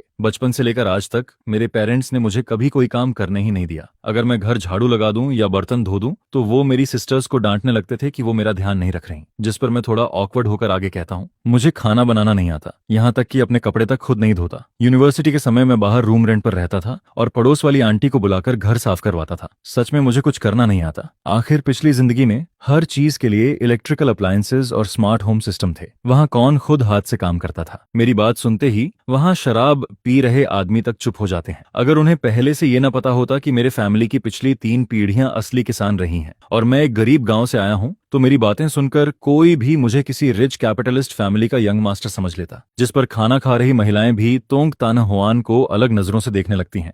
उन्हें अचानक उस पर तरस आने लगता है। पहले हस्बैंड ने उसे चीट किया, उसके साथ धोखा किया, बड़ी मुश्किल से जिंदगी संभली, और अब उसे ऐसा यंग मास्टर मिल रहा है जिसे कुछ करना ही नहीं आता। उनके मन में यही चलने लगता है कि अगर ऐसा आदमी बॉर्डर एरिया में लंबे समय तक रहा तो क्या ये खुद अपने लिए मुसीबत नहीं होगी? सभी लोगों के एक्सप्रेशंस बदलते देख मैं अंदर ही अंदर मुस्कुराने लगता हूँ। आखिर तुम लोग हमें मैच कराने पर इतने तुले हुए थे, अब खुश हो ना? तभी ली होंग मैं सबसे पहले सिचुएशन संभालती हैं। वो ऑकवर्ड स्माइल के साथ कहती हैं, अरे सब लोग ऐसे क्या देख रहे हो, जल्दी खाना खाओ नहीं तो खाना ठंडा हो जाएगा। इसके बाद डिनर खत्म होने तक मैं बस कैजुअली उन मिलिट्री ऑफिसर्स से थोड़ी बहुत बातें करता रहता हूँ। जब गैदरिंग खत्म होती है तब तक करीब रात के 8 बज चुके होते हैं। फिर मैं और तोंग थान हुआन साथ साथ वापस चलने लगते हैं। पूरे रास्ते हम दोनों में से कोई कुछ नहीं बोलता। माहौल में अजीब सी ऑकवर्डनेस फैली हुई थी। मैं बगल में चल रही मिलिट्री यूनिफॉर्म पहनी उस महिला को देखता हूँ। उसके शरीर से एक नेचुरल अथॉरिटी निकलती है जिससे लोग खुद ब खुद दूरी बना लेते हैं। मेरी ये फेक वाइफ सच में बहुत पावरफुल ऑरा रखती है। आखिर वो यूं ही डोआन ट्रोंग नहीं बनी थी। कुछ देर बाद वो अचानक धीमी आवाज में कहती है, सॉरी, आज का डिनर उन्होंने अपनी तरफ से अरेंज किया था। लीडर्स अक्सर अपने सबऑर्डिनेट्स की काफी चिंता करते हैं और बाकी भाभियां भी बहुत एंथुसियास्टिक थीं। शायद उन्होंने तुम्हें अनकंफर्टेबल कर दिया। उसकी आवाज सुनने में भले ही ठंडी और इमोशनलेस लग रही थी, लेकिन मैं फिर भी उसमें छिपी सिंसियरिटी और अपोलॉजी फील कर सकता था। मैंने कभी नहीं सोचा था कि ये महिला मुझसे माफी मांगेगी। जिस पर मैं हल्का मुस्कुराकर कहता हूँ, कोई बात नहीं, मैं उन्हें समझ सकता हूँ। उन्हें हमारे बीच की असली सिचुएशन नहीं पता। उनका इंटेंशन भी बुरा नहीं था। था। वैसे भी ये कोई बड़ी बात नहीं है, आज का डिनर काफी एंजॉयबल था। लेकिन तोंगथान हुआन मेरे चेहरे को देखकर समझ ही नहीं पाती कि मैं आखिर किस बात को एंजॉयबल कह रहा हूँ। हालांकि दूथन की बातें सुनने में बिल्कुल इमोशनलेस लगती थीं। उसमें किसी रिच यंग मास्टर वाला घमंड भी नहीं था जो दूसरों को नीचे समझता हो, लेकिन फिर भी साफ पता चल रहा था कि वो दिल से सच नहीं बोल रहा। यहाँ तक कि डिनर के दौरान भी उसने अपनी असली फीलिंग्स बिल्कुल जाहिर नहीं की थी, जिस पर तोंगथान हुआन चुपचाप उसकी तरफ एक नजर डालती है। वो देखती है कि दूथान खाने को बड़े इंटरेस्टेड से खा रहा है, लेकिन फ्लोर केक या मानतौ जैसे मेन फूड को बहुत कम टच करता है। तभी उसके दिमाग में ख्याल आता है कि पिछले 2 दिनों से जो खाना वो भेज रही थी शायद दूथान उसे खत्म नहीं कर पाता था। वजह यह नहीं थी कि खाना ज्यादा था, बल्कि शायद उसे यहाँ का खाना पसंद नहीं आ रहा था। लेकिन उसने कभी शिकायत नहीं की, वो बस चुपचाप खाता रहा, चेहरे पर जरा सी भी नाराजगी नहीं दिखाई, जैसे वो मेरी फीलिंग्स का ध्यान रख रहा हो। यह सोचकर तोंगथान हुआन के मन में हल्की हैरानी होती है। उसे महसूस होता है कि इस आदमी में काफी अच्छे गुण भी हैं। कुछ देर चुप रहने के बाद वो धीरे से कहती है, तुम पहले डोरमेट्री वापस चले जाओ, मैं किसी को भेजकर बाकी सामान पहुंचवा दूंगी। फिर थोड़ी देर रुककर आगे कहती है, मैं तुम्हारे लिए स्टोव भी जला दूंगी, तुम्हें बस हनीकॉम्ब कोल बदलना याद रखना है, आग बुझने मत देना। वैसे तुम्हें कोल बदलना आता है ना? जिस पर मैं तुरंत मन ही मन सोचने लगता हूँ, भले ही मुझे हाउसवर्क की आदत ना हो, लेकिन इसका मतलब ये थोड़ी है कि मुझे बेसिक कॉमन सेंस भी नहीं आता। पोर्क ना खाया हो तो कम से कम पिग को दौड़ते हुए तो देखा ही होगा। अगर कोल तक बदलना ना आता हो तो ये तो मुझे बहुत अंडर एस्टिमेट करना हुआ। जिस पर मैं हल्की मुस्कान के साथ जवाब देता हूँ, बिल्कुल आता है। डॉन ट्रुंग तोंग भी ना कितना मजाक करती हैं, ये तो 3 साल का बच्चा भी कर लेता है। इतना कहते हुए मेरे होंठों पर हल्की शरारती स्माइल आ जाती है, जिस पर वो फिर पूछती है, और स्टोव जलाना? मैं तुरंत जवाब देता हूँ, वो भी आता है। फिर वो धीरे से कहती है, तुम्हारे चेंज वाले कपड़े भी मैं धो दूंगी, इन कुछ दिनों के लिए खुद धोने की जरूरत नहीं है। अगर सच में मुश्किल हुई तो मैं किसी आंटी को बुला दूंगी मदद के लिए। यह सुनते ही मैं तुरंत घबरा जाता हूँ। नहीं, बिल्कुल नहीं, कपड़े मैं खुद धो लूंगा, मैं खुद कर सकता हूँ। वैसे भी ज्यादा गंदे नहीं होते, बस थोड़ा रिंस कर देना काफी है। आप किसी को मत बुलाइए, मुझे भी थोड़ी शर्म होती है। इसके बाद मैं थोड़ा ऑकवर्ड होकर कहता हूँ, और फिर वो हायर्ड मेड भी तो नहीं है, मैं इतना शेमलेस नहीं हूँ कि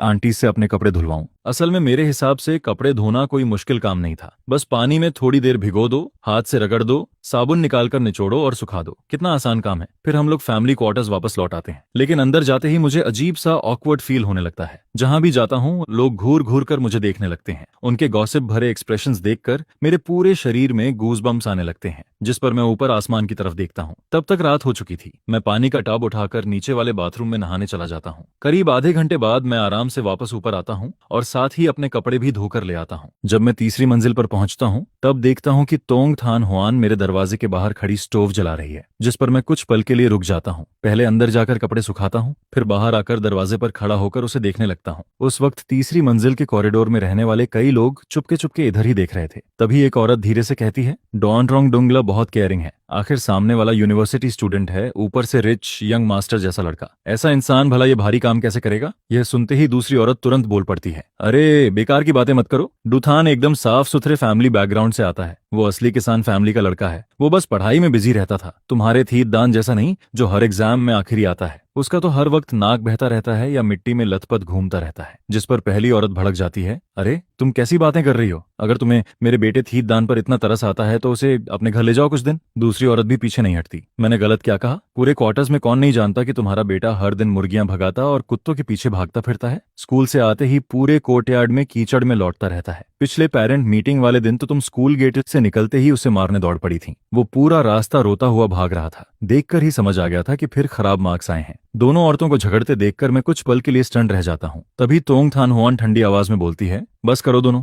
हर दिन इतना शोर मचाना जरूरी है क्या? काफी रात हो चुकी है, अगर इतना खाली टाइम है तो जाकर सो जाओ। जिस पर दोनों औरतें तुरंत चुप हो जाती हैं। मैं थोड़ा ऑकवर्ड होकर अपनी नाक छूता हूँ और सामने खड़ी उस महिला को देखने लगता हूँ। ऐसा लग रहा था जैसे उसने उन लोगों की बातें सुनी ही नहीं। उसके चेहरे पर जरा सा भी बदलाव नहीं था। फिर वो मेरी तरफ देखकर कहती है, ठीक है, हनीकॉम्ब कोल बदलना याद रखना। मैं सिर हिलाकर कहता हूँ, हाँ धन्यवाद, आपको इतनी परेशानी करनी पड़ी। असल में मैं मन ही मन सोच रहा था कि अच्छा हुआ ये सिचुएशन ज्यादा दिनों तक नहीं चलेगी, वरना मेरे जैसा लंबा चौड़ा आदमी अगर हर वक्त उससे मदद लेता रहा तो सच में शर्म की बात होगी। लेकिन तोंगथान हुआन को इसमें कोई परेशानी महसूस नहीं होती। वो बस हल्का सा सिर हिलाती है और मुड़कर चली जाती है। जिस पर मैं कमरे का दरवाजा बंद करता हूँ और गहरी सांस लेता हूँ। ये अनफेमिलियर एनवायरनमेंट अभी भी मुझे अनकंफर्टेबल फील करवाता है। फिर मैं जोर से स्ट्रेच करता हूँ, लंबी सांस छोड़ता हूँ और अपने स्लीपर्स को पैर से उछाल देता हूँ। दोनों स्लीपर्स कमरे में इधर उधर गिर जाते हैं। इसके बाद मैं सीधे बेड पर गिर पड़ता हूँ और कंबल में मुंह छुपा लेता हूँ। फिर मिलिट्री फैमिली क्वार्टर्स में मेरी तीसरी सुबह आती है। सुबह सुबह ही बाहर से बर्तनों की आवाज, बच्चों पर चिल्लाने की आवाज और लोगों के आपस में ग्रीटिंग करने की आवाजें आने लगती हैं। पूरा कॉरिडोर किसी मार्केट जैसा नॉइजी लग रहा था, जिस पर मैं कंबल सिर पर खींचकर दोबारा सोने ही वाला था कि तभी दरवाजे पर नॉक होने लगता है। मैं जम्हाई लेते हुए आधी बंद आंखों के साथ स्लीपर्स पहनकर दरवाजा खोलने जाता हूँ।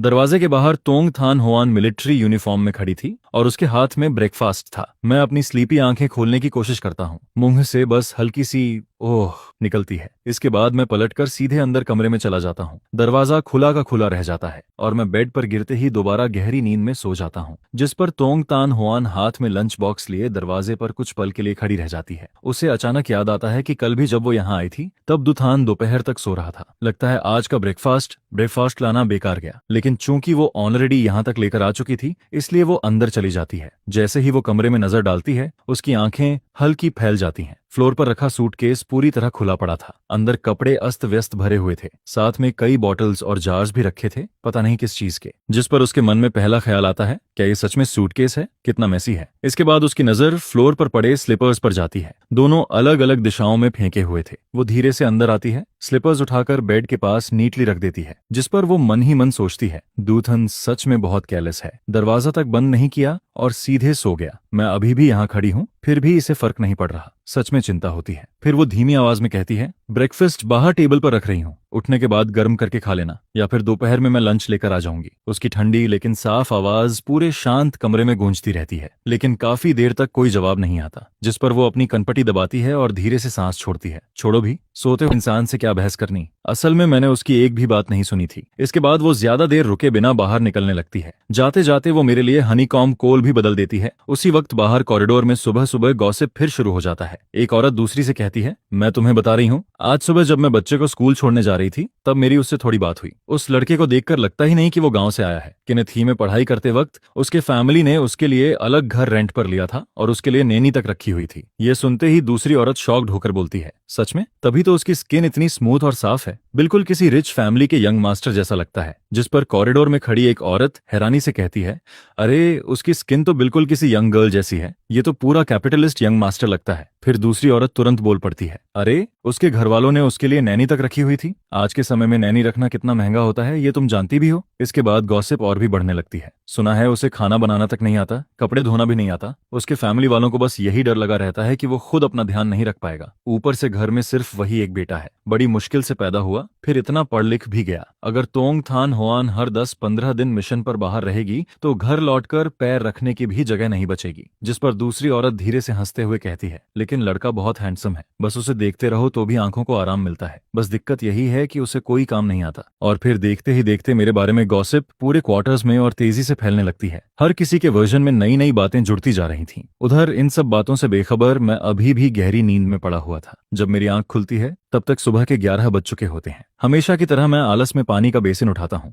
अपने टॉयलेटरीज लेकर बाहर वॉश एरिया की तरफ निकल जाता हूँ। रास्ते में कई लोग मुझे अजीब नजरों से देखते हैं। पहले से भी ज्यादा वियर्ड एक्सप्रेशंस थे उनके चेहरों पर, लेकिन मैं ज्यादा ध्यान नहीं देता। जो भी मुझे देखता मैं बस हल्का मुस्कुरा देता। फिर मन ही मन सोचता हूँ, आखिर सब लोग मुझे ऐसे क्यों देख रहे हैं, कितना अजीब है। अच्छा हुआ मुझे सोशल एंजाइटी जैसी कोई बीमारी नहीं है, वरना मैं तो यहाँ टिक ही नहीं पाता। इसके बाद मैं मुंह धोकर वापस कमरे में आता हूँ। जैसे ही मेरी नजर टेबल पर रखे ब्रेकफास्ट पर पड़ती है मैं कुछ पल के लिए फ्रीज हो जाता हूँ। रुको, सुबह तोंगथान हुआन यहाँ छिपी आई थी, ये सोचते ही मैं अपने माथे पर हाथ मार लेता हूँ। हे भगवान, मैंने क्या कर दिया? मैं उसे दरवाजे पर छोड़कर वापस सो गया। अगर सामने ब्रेकफास्ट ना रखा होता तो शायद मुझे ये बात याद भी नहीं आती। फिर मैं लंच बॉक्स खोलता हूँ। ओह, आज पॉरेज है, लेकिन गौर से देखने पर पता चलता है कि ये कॉर्न पॉरेज है, जिसमें कई तरह के ग्रेन्स भी डाले गए थे। साथ में पिकलस और मांतो भी रखा हुआ था। फिर मेरी नजर मांतो पर टिक जाती है। फिर से मांतो, जिस पर मैं अंदर ही अंदर रोने लगता हूँ। 3 दिन हो गए, हर मील में बस व्हीट फ्लावर वाली चीजें। अगर ऐसे ही चलता रहा तो मैं खुद मंतौ बन जाऊंगा। टेबल पर रखा खाना देखकर मुझे भूख तो लग रही थी, लेकिन ये सिर्फ पेट की भूख नहीं थी।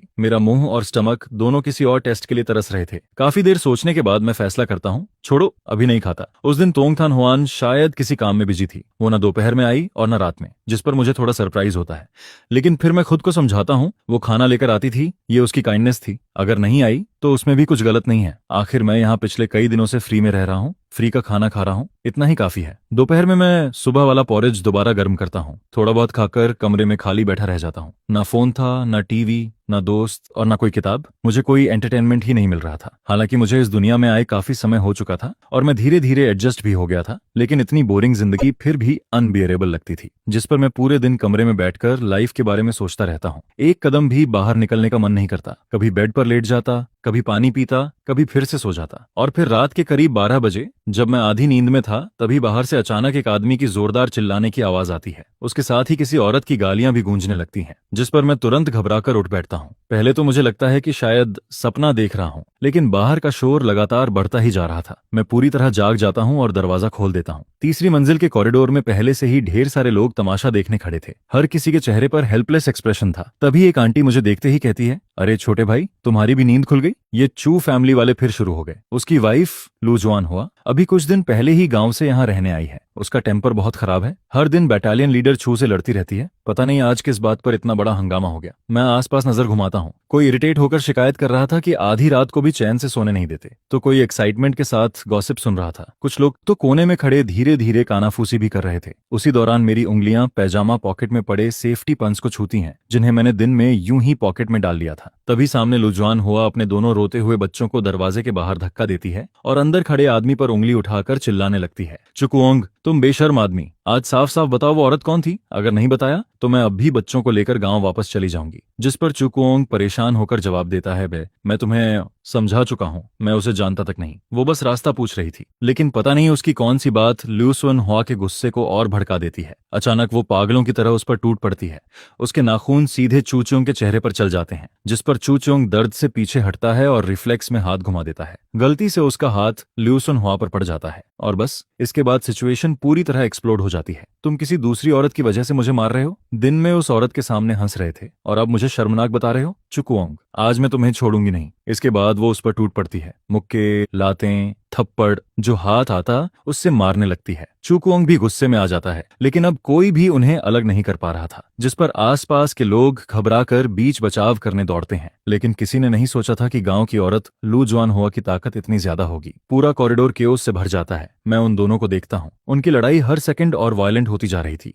दरवाजे पर खड़े बच्चे जोर जोर से रो रहे थे। पूरा माहौल इतना नॉइजी हो चुका था कि मेरा सिर फटने लगता है। और तभी मेरी नजर लू जवान हुआ के चेहरे पर जाती है। उसकी आंखें पूरी लाल हो चुकी थीं। उसकी हालत देखकर लग रहा था कि अगले ही पल हाई ब्लड प्रेशर से बेहोश हो जाएगी। यह सोचते ही मैं पॉकेट से सेफ्टी पिन निकालता हूँ और उसे सीधा कर देता हूँ। फिर तेजी से आगे बढ़ता हूँ। एक हाथ से उसके कंधे पकड़कर पीछे खींचता हूँ, जिस पर वो लड़खड़ाकर एक कदम पीछे हटती है और दोनों कुछ पल के लिए अलग हो जाते हैं। उसी मौके का फायदा उठाकर मैं अपने हाथ की पिन उसके अपर बॉडी के प्रेशर पॉइंट्स पर चुभा देता हूँ। तुरंत उसके पूरे शरीर में झुरझुरी दौड़ जाती है। उसके शरीर की ताकत जैसे निकलने लगती है, जिस पर मैं दूसरी बार भी पिन चुभाता हूँ। इस बार उसके चेहरे का गुस्सा धीरे धीरे ढीला पड़ने लगता है। उसकी आंखें सुस्त होने लगती हैं। मैं समझ जाता हूँ कि ये नॉर्मल रिएक्शन है। बहुत ज्यादा गुस्से के बाद जब शरीर अचानक रिलैक्स होता है तो अक्सर ऐसा होता है। फिर मैं उसे सहारा देकर कमरे के अंदर सोफा पर बैठा देता हूँ। उसकी आंखें नींद से बंद होने लगती हैं। मैंने इतना जल्दी मूव किया था कि पूरा मामला कुछ ही सेकंड्स में खत्म हो गया, जिस पर पीछे खड़े सारे लोग शौक में मुंह खोले मुझे देखने लगते हैं। अभी हुआ क्या? डॉन ट्रुंग टोंग के हस्बैंड ने अभी क्या किया? ये कैसे पॉसिबल है? उधर उसी समय टोंग थान हुआन अभी अभी मिशन से वापस लौटी थी। अचानक उसे याद आता है कि आज वो डू थान को खाना देना भूल गई, जिस पर वो मन ही मन सोचती है, क्या उसने खुद जाकर कैंटीन से खाना लिया होगा? फिर अगले ही पल उसके दिमाग में दूसरा ख्याल आता है, अभी तो सिर्फ कुछ ही दिनों से मैं उसके लिए खाना लेकर जा रही हूँ, लेकिन पता नहीं कब ये आदत बन गई। इसके बाद वो खुद से ही कहती है, डू थान इतना लंबा चौड़ा आदमी है, क्या वो सच में अपना ख्याल नहीं रख सकता? जिस पर पूरे फैमिली क्वार्टर्स में हंगामा मच जाता है। लोग आपस में कहने लगते हैं, पता नहीं जीजाजी ने चू बटालियन लीडर की वाइफ के साथ क्या किया, वो अभी तक बेहोश पड़ी है। कई महिलाएं तो उसे तुरंत हॉस्पिटल लेकर चली गई थीं। दोनों बच्चे लगातार रो रहे थे। उधर चू कुओंग को भी अपनी चोटों का इलाज करवाने हॉस्पिटल आना पड़ा। इस बार मामला इतना बढ़ गया था कि ब्रिगेड कमांडर तक डिस्टर्ब हो गया। यहाँ तक कि पॉलिटिकल कमिश्नर भी हॉस्पिटल पहुंच चुका था। आखिर चू फैमिली अपना घर का मामला खुद संभाल नहीं पाई, ऊपर से बाहरी लोगों को भी इसमें घसीट लिया। मिलिट्री हॉस्पिटल का छोटा सा मेडिकल रूम लोगों से भर चुका था। दोनों बच्चे चेयर पर बैठे नर्स के दिए गर्म पानी को धीरे धीरे पी रहे थे। उधर चू कुओंग एक तरफ बैठा नर्स को ट्रीटमेंट करने दे रहा था। उसके चेहरे और गर्दन पर नाखूनों के काफी निशान थे। जैसे ही डिसइंफेक्टेंट लगाया जाता, वो दर्द से चुपचाप अपनी मुट्ठियां भींच लेता। उधर लू जुआन हुआ अभी भी बेड पर बेहोश पड़ी थी। जब चूचोंग देखता है कि इतने सारे लीडर्स और नेबर्स अभी तक वहीं खड़े हैं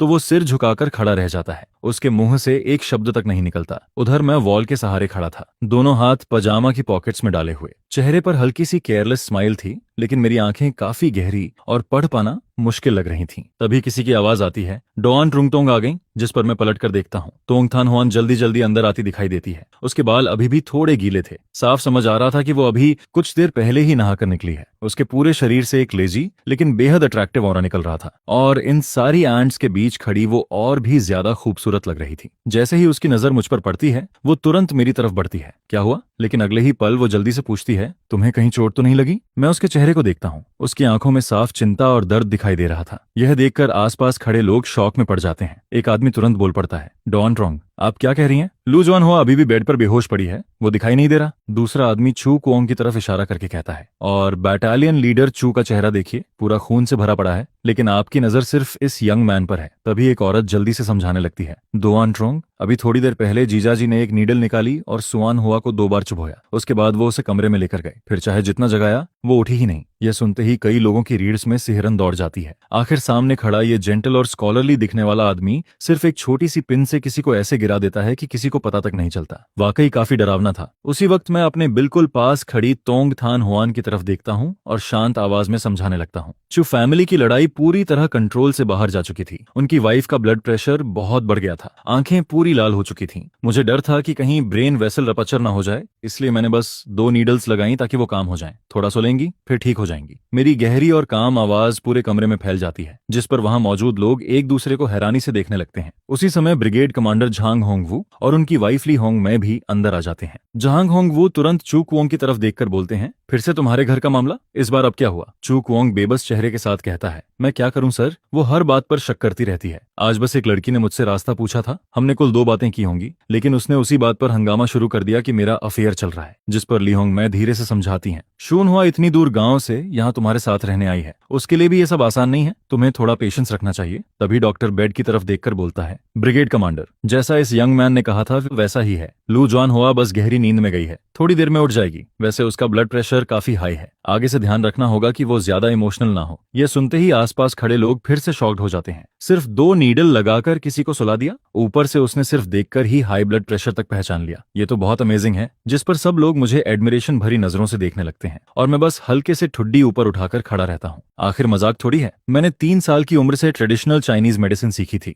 ऐसे छोटे प्रेशर पॉइंट संभालना मेरे लिए तो बच्चों का खेल था। जब सबको समझ आ जाता है कि अब कोई खतरा नहीं है तो धीरे धीरे लोग वापस जाने लगते हैं। तब तक रात के 2 बज चुके थे। जैसे ही मैं हॉस्पिटल से बाहर निकलता हूँ, एक ठंडी हवा सीधे शरीर से टकराती है। मैं सिर्फ पतले पैजामेज में था, इसलिए तुरंत अपने दोनों हाथ रगड़ने लगता हूँ, जिस पर तोंग थान हुआन अपने हाथ में पकड़ी बड़ी मिलिट्री कोट मेरी तरफ बढ़ा देती है। मैं कुछ पल के लिए सरप्राइज्ड होकर कोट को देखता हूँ, सोचता हूँ ये कोट अचानक कहाँ से आ गया। फिर वो धीरे से कहती है, तुमने बहुत कम कपड़े पहने हैं, ये मैंने ड्यूटी डॉक्टर से बोरो किया है, कल वापस कर देना। मैं कोट लेकर पहन लेता हूँ। स्ट्रीट लाइट की हल्की रोशनी उसके चेहरे पर पड़ रही थी। उस रोशनी में तोंग थान हुआन का नॉर्मली कोल्ड चेहरा भी थोड़ा सॉफ्ट और जेंटल लगने लगता है, जिस पर मैं मुस्कुराकर कहता हूँ, धन्यवाद। मन ही मन मुझे महसूस होता है कि ये फेक वाइफ सच में काफी केयरिंग है। मिलिट्री हॉस्पिटल से क्वार्टर्स तक पैदल जाने में अभी थोड़ा रास्ता बाकी था। रात की घटना के बाद हम दोनों में से किसी को भी नींद नहीं आ रही थी। तभी तोंग थान हुआन धीरे से कहती है, अनथान, थोड़ा बात करें? मैं उसकी तरफ देखकर जवाब देता हूँ, किस बारे में? जिस पर वो क्यूरियस होकर पूछती है, तुम तो वेस्टर्न मेडिसिन डॉक्टर हो ना, फिर तुम्हें ह्यूमन बॉडी के प्रेशर पॉइंट्स के बारे में इतना कैसे पता? मैं कैजुअली जवाब देता हूँ, मैंने 3 साल की उम्र से ट्रेडिशनल चाइनीज मेडिसिन सीखना शुरू कर दिया था। यह सुनकर वो जेन्युइनली इम्प्रेस्ड हो जाती है। मुझे नहीं पता था कि तुम इतने केपेबल हो। फिर अचानक उसे कुछ याद आता है, और हाँ, अगली बार आधी नींद में किसी के लिए दरवाजा मत खोलना। मैं थोड़ा कंफ्यूज होकर पूछता हूँ, क्यों?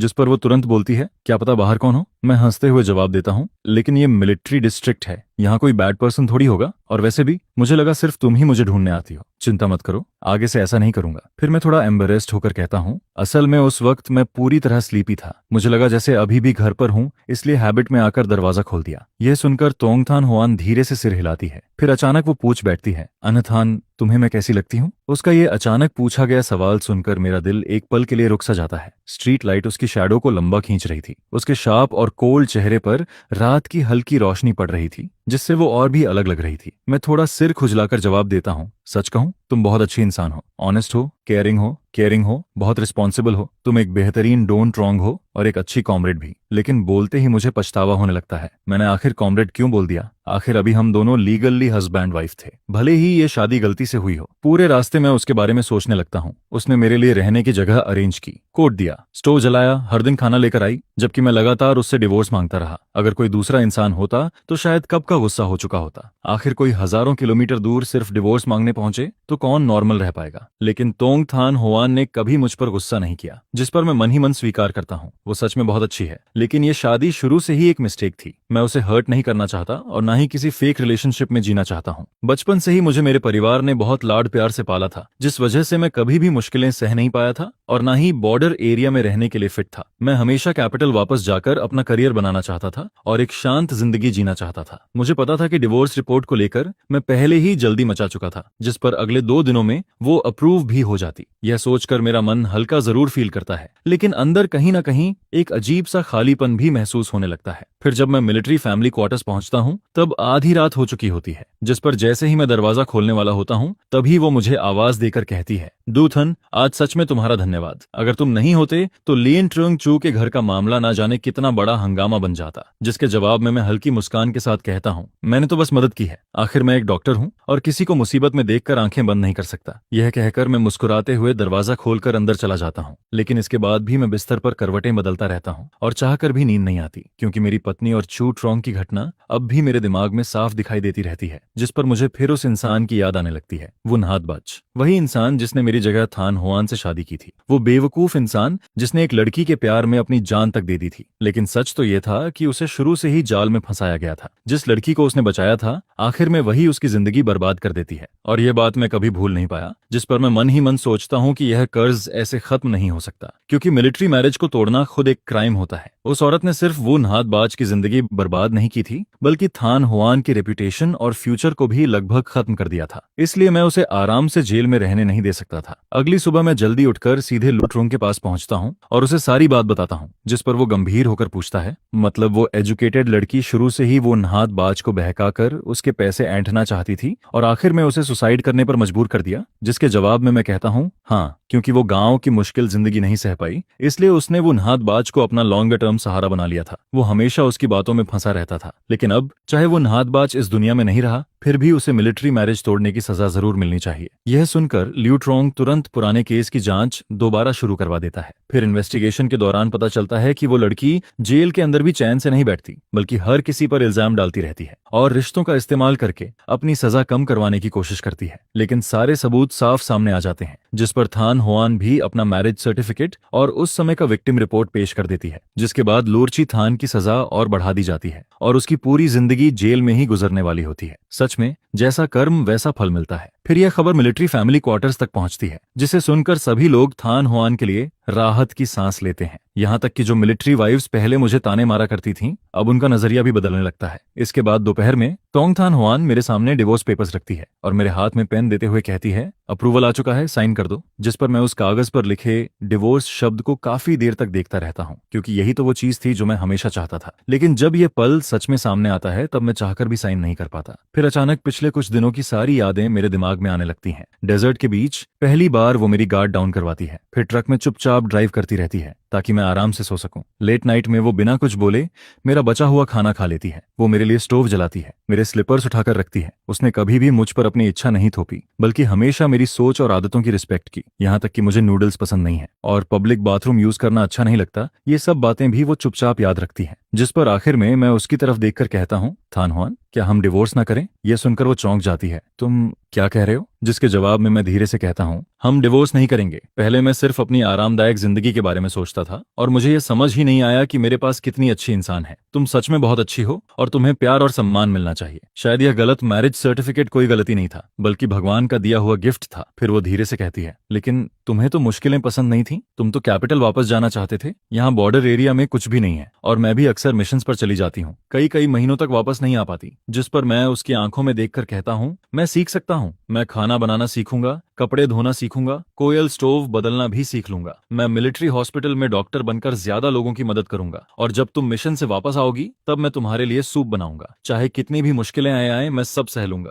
बस मेरे पास तुम रहो। यह सुनकर आसपास खड़े लोग भी इकट्ठा होकर हमें देखने लगते हैं, जिस पर एक आंटी हंसते हुए कहती है, मुझे पहले से पता था कि तुम समझदार इंसान हो। मैंने कहा था ना, तुम दोनों की जोड़ी ऊपर वाले ने बनाई है। इसके बाद मैं डिवोर्स पेपर्स पर साइन नहीं करता, बल्कि तोंगथन हुआन का हाथ मजबूती से पकड़ लेता हूँ और सबकी तालियों के बीच कहता हूँ, चलो इस बार हम फिर से मैरिज रजिस्ट्रेशन करवाते हैं, लेकिन इस बार मैं अपनी मर्जी से तुमसे शादी करना चाहता हूँ। जिस पर थान हुआन मेरी तरफ देखती है और आखिर में मुस्कुरा देती है। इसके बाद हमारी जिंदगी धीरे धीरे बदलने लगती है। मैं सच में घर संभालना सीखता हूँ। फिर मैं लूट रोंग की पत्नी से कुकिंग सीखने लगता हूँ। हालांकि शुरुआत में मेरा खाना या तो जल जाता था या बिल्कुल फीका बनता था, जिस पर मैं खुद मजाक उड़ाते हुए कहता हूँ, ऐसा खाना तो कोई खा ही नहीं सकता। लेकिन थान हुआन मुस्कुराकर जवाब देती है, अगर तुमने बनाया है तो मैं सब खत्म कर दूंगी। यह सुनकर मैं और ज्यादा मेहनत करने लगता हूँ। फिर मैं सिर्फ कुकिंग ही नहीं बल्कि कपड़े धोना, कोल स्टोव बदलना, ओवना ओमा बायदारो बदलना और पूरा घर साफ रखना भी सीख जाता हूँ। जिस पर थान हुआन मुझे देखकर कहती है कि अब मैं पहले से काफी ज्यादा कैपेबल हो गया हूँ और इसी तरह हमारा छोटा सा परिवार भी धीरे धीरे खुशहाल बनने लगता है। फिर एक दिन मैं उसका हाथ पकड़कर कहता हूँ, यह सब सिर्फ तुम्हारे लिए है। मैं तुम्हें एक शांत और सुरक्षित घर देना चाहता हूँ। इसके बाद मैं मिलिट्री हॉस्पिटल में काम शुरू करता हूँ, जहाँ मैं चाइनीज मेडिसिन और वेस्टर्न मेडिसिन को मिलाकर सोल्जर्स का इलाज करने लगता हूँ। फिर मैं खुद से मेडिसिनल ऑयल भी बनाता हूँ। एक बार एक सोल्जर ट्रेनिंग के दौरान घायल हो जाता है और जैसे ही वो तेल लगाता है उसके चेहरे का दर्द तुरंत कम हो जाता है, जिस पर वो हंसते हुए मुझे कहता है, तुम तो सच में मिरेकल डॉक्टर हो। जिसके जवाब में मैं मुस्कुराकर कहता हूँ, अगर इससे लोगों की मदद हो रही है तो वही काफी है। फिर धीरे धीरे मेरा मेडिसिनल ऑयल पूरे कैंप में फेमस हो जाता है। चाहे ट्रेनिंग इंजरी हो या पुराना दर्द, थोड़ा सा तेल लगाते ही आराम मिलने लगता है, जिस पर सभी लोग मुझे मिलिट्री डॉक्टर बुलाने लगते हैं। इसके बाद मैं अपने परिवार को भी बॉर्डर क्वार्टर्स में बुला लेता हूँ, जिस पर मेरे पेरेंट्स और सिस्टर्स थान हुआन को देखते ही उसका हाथ पकड़ लेते हैं। फिर मेरी माँ भावुक होकर कहती है, तुम्हें सच में एक ट्रेजर मिला है।